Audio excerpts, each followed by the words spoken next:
Hello and you're welcome to the Big Tech Show with me, Adrian Weckler, in association with Square. Square can help with your business needs from online ordering and menu management to payments. Visit square.com for more. Now, how do you run a successful startup while studying in college? And what happens when you try to pitch a Collison when you're doing so?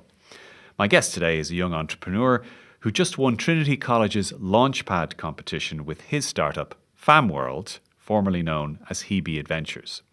It's self-described as the Airbnb of student travel. Robert Davitt, co-founder, you're very welcome to the podcast. Thank you very much for having me. What is FamWorld, the company formerly known as Hebe Adventures? We're a digital marketplace that connects young people that are eager to explore the world with host families. So anyone, at the moment, we've got 1,500 host families in Ireland, and we have welcomed in students from over 7 countries and 3 continents into Ireland. And in the next year, year and a half, we hope to begin scaling our host family network outside of Ireland.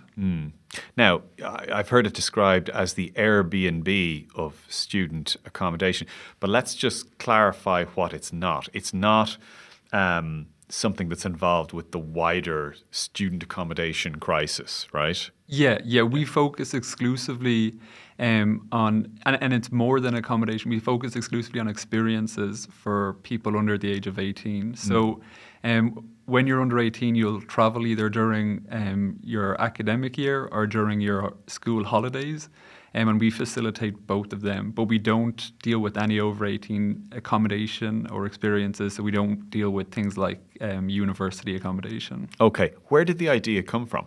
My mum, initially, we began as a host family ourselves, and she realised that there was some real problems with the industry. They were kind of born from, it's a very antiquated industry where you have 2 agencies that operate between your host family and your parent, and they cause a lot of problems. So we started out as a host family, and then she realized she could provide a much better service as a coordinator, so one of those agencies. And then as time went on, the big unlock for her was if you focus on the experience, your customer base will grow very quickly. So all she did was focused on providing an incredible customer experience, and she started to grow her business that way. So this is your mom's company.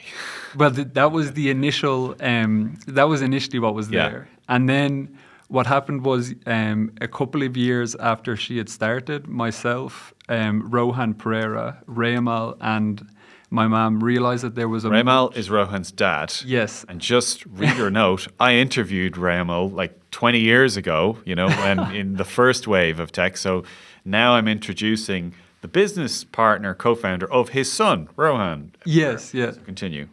So the 4 of us realized there was a much bigger opportunity where we could connect the 2 parties directly.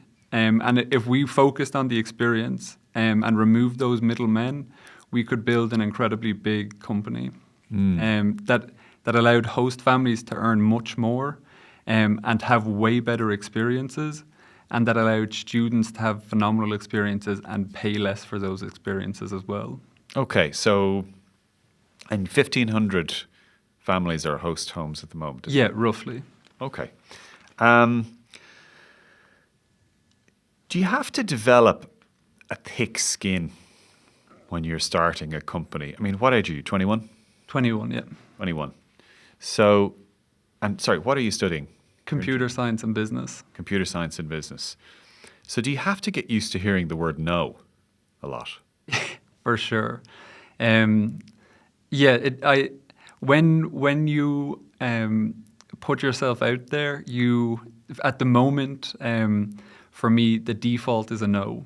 So you expect a no, and if it's a yes, brilliant. But I think that's just how it is when you're starting out. Failure is kind of part of it. Being told no over and over again is part of it, and you just have to keep on going, focus on your mission and what you're set out to do, and hopefully we'll get there. I saw you at an event in Trinity where you're studying a few weeks back, and Patrick Collison, Stripe co-founder, who I've interviewed a couple of times, was there. he was doing a talk, quite an obscure talk actually, about economics. It was economic growth and the history of economic growth, I think. I saw you go up to him and try and pitch him. Yeah, I knew he was going to be in college that day. My initial plan was to go to him after the talk. I didn't really want to ambush him, but it just happened that I was walking past him, so I decided to go up and tell him about what I was doing. But my big goal was to go to arrange to talk to him after the event, because I didn't want to ambush him, and I think he was already running slightly late. So after the event, he kind of disappeared behind a curtain, which I tried to follow, but I couldn't because of security. But I eventually figured out where he was going to be leaving the building. But unfortunately, when I'd gotten there, I was kind of told to go away by the security because he was in a rush to the airport. They must have been scared. You're quite a big guy. No, these guys definitely weren't afraid. These were pretty big American security guards. Okay. Yeah. And so, because sometimes as a journalist, when you're trying to interview somebody famous, you try and get in the car with them. You don't muscle your way in, but you suggest it. That occur to you? Yes. When I was told that he had to run to the airport, my kind of default thought was I'll go to the airport with them. But when he came out, he said that wasn't really possible and he had to run. But that was, I was fully expecting to hop in the car with them. Yeah. Okay. So do you think you'll hear from him? Are you going to try and follow up there? I have. He's responded, and he's an incredibly busy person. And I'll continue to reach out to him because he's a huge, trailblazer. He's kind of shown that Irish founders can perform on the biggest stage. He's kind of the light that I feel everyone else is following. So he's a huge idol, and I'll definitely continue reaching out to him and trying to get in touch with him. What about wider ambitions that you might have? When we talk about young entrepreneurs and founders, these days you read a lot about organizations like Y Combinator in the States, for example. Have you ever thought about giving that a shot? Yeah, we have applied for that multiple times and have been told no. Okay.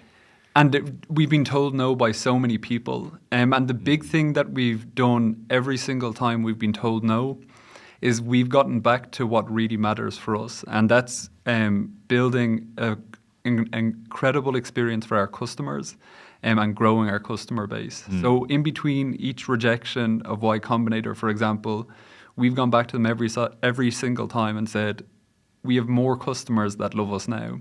Our revenues have grown. And that's all we'll continue to do. Whether they accept us or don't accept us isn't the most important thing for us, because for us, as long as we're growing our customer base and those customers have incredible experiences, we're doing the right thing. Now, with computer science and business in Trinity or similar courses in other universities, it almost seems that there's, if not an expectation, there's a thought that you might create a startup or create a company while you're doing it. Is that the way it is these days when you're studying those topics? Is it common to create a startup? I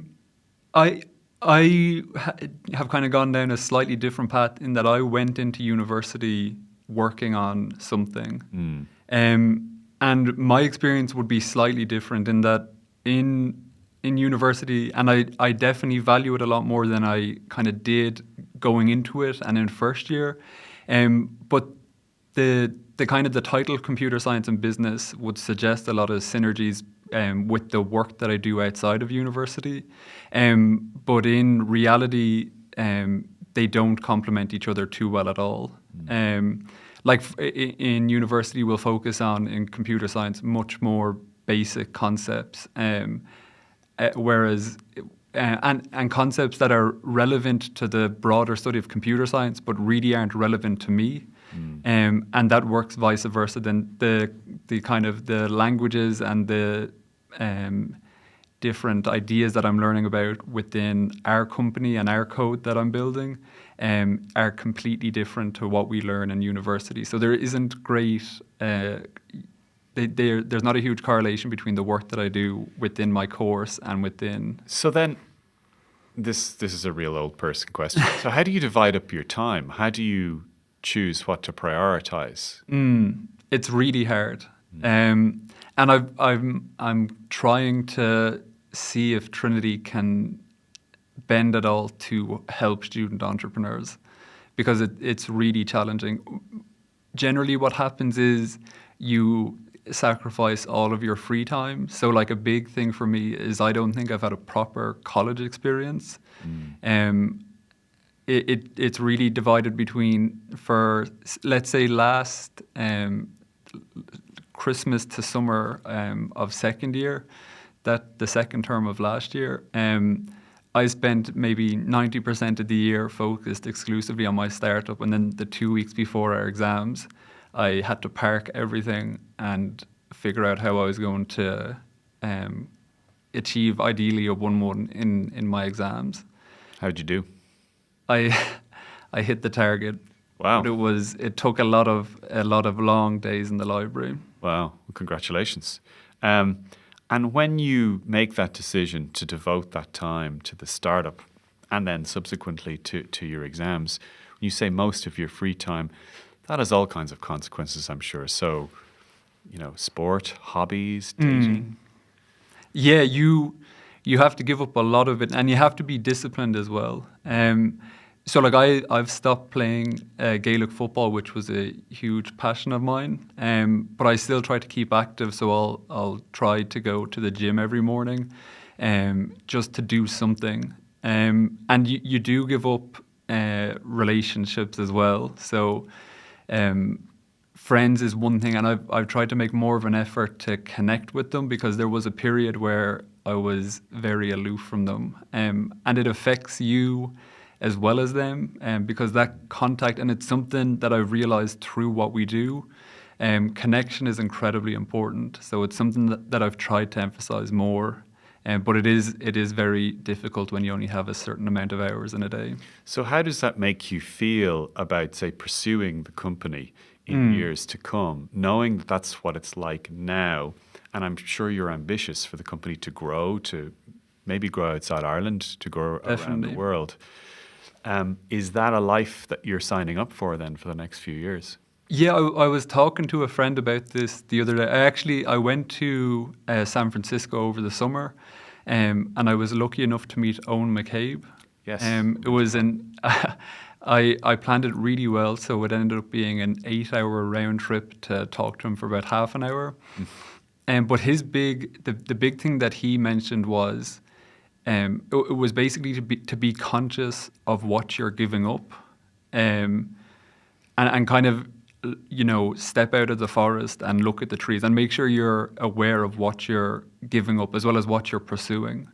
And ultimately, I think at the moment, I'm happy and I love what I do, and I don't think I'd like things any other way. So that's ultimately where I land. And maybe in hindsight, in 20 years, I could say, geez, I wish I took advantage of my college years. But at the moment, I really love what I do and I'm happy. So I think that's enough. It probably is enough, I have to say. What's next for FamWorld? This coming year, our goal is to grow and to really focus in on the experience. So that's the experience, is kind of the product and the processes that make the trips happen. And if we can grow and nail that experience in Ireland, we're going to begin expanding our host family network internationally. Okay, well, listen, the very best of luck. Thank you. Robert Davitt, co-founder of FamWorld, formerly known as Hebe Adventures. And that's all we have time for today. Thank you very much for listening or for watching. Thanks to Colin Doherty, who was on video, to Gav Hennessy on sound, Tabitha Monaghan, who produced. And I'm Adrian Weckler. You've been listening to The Big Tech Show in association with Square. And we'll talk to you soon. Bye-bye.